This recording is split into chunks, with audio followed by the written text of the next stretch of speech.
Guys, Radhe Radhe, जय श्री श्याम। और आज हम आपको देव शून्य एकादशी की कथा सुना रहे हैं। तो कथा प्रारंभ है। बोलो देव शून्य एकादशी मैया की जय, हारे के सहारे की जय, शीश के दानी की जय। भगवान वंशी वाले बोले, हे धर्मात्माओं, सेठ युधिष्ठिर, आषाढ़ मास के शुक्ल पक्ष की एकादशी का नाम देव शून्य है। ब्रह्मा जी ने नारद से कहा था, जो आज एक दिन भगवान विष्णु को शयन कराया जाता है कि कार्तिक शुक्ल को जागते और चतुर्मास के व्रत इस एकादशी से प्रारंभ होता है। जो मनुष्य ब्रह्मचर्य का पालन करे, चतुर्मास का व्रत करते हैं, वह विष्णु को प्रिय है। शिव लोक में उसकी पूजा होती है।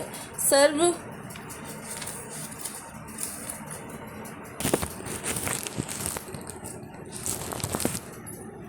देवताओं उसे नमस्कार करते हैं। चंद्राणी कठिन व्रत को समाप्ति के समय करना चाहिए। ब्राह्मण को भोजन दक्षिणा से प्रसन्न करें।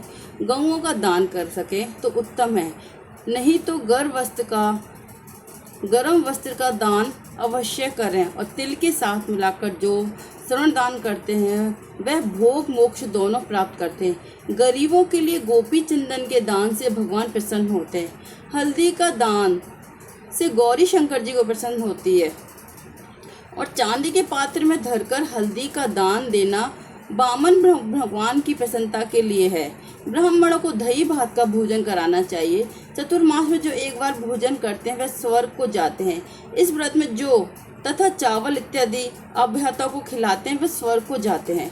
अब एकादशी के महत्व की एक पौराणिक कथा कहता हूँ। जो सूर्य मानधाता राजा प्रसिद्ध सत्यवादी अयोध्यापुरी में राज्य करता है, और एक राजा उसके राज्य में अकाल पड़ गया था और प्रजा दुखी होकर भूख से मरने लगी।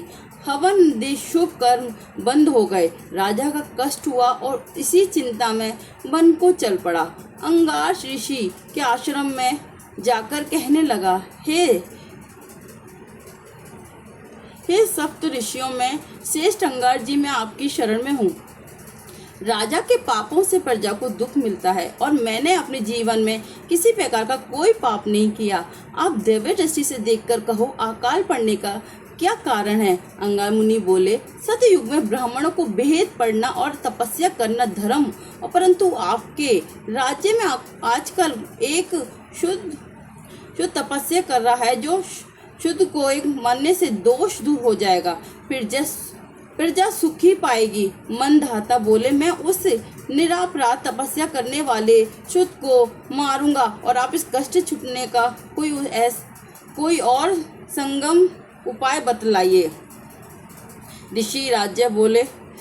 ऋषिराज बोले कि सुंगम उपाय कहता हूँ, जो भोग तथा मोक्ष देने वाली देव शून्य एकादशी, इसका विधि पूर्वक व्रत करो और इसके प्रभाव से चतुर्मास तक वर्ष होती रहेगी। इस एकादशी का व्रत सिद्धियों को देने वाला, उपदेवों को शांत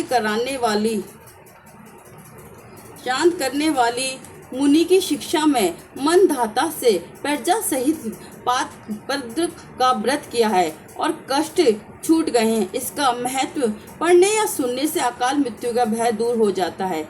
आज के दिन तुलसी का बीज पृथ्वी या गमले में बोया जाता है तो महान पुण्य होता है। तुलसी की पावन से ये युग दूत भय पाते हैं। जिनका कंठ तुलसी माला से सुमित हो, उसको जीवन में धन्य समझना चाहिए। फलाहार इस दिन दहाका या सागर लेना चाहिए। बोलो देव शून्य एकादशी माता की जय। भूल चूक का माफ करने वाली माता की जय। हारे के सहारे की जय, शीश के दानी की जय। जय जय श्री राधे।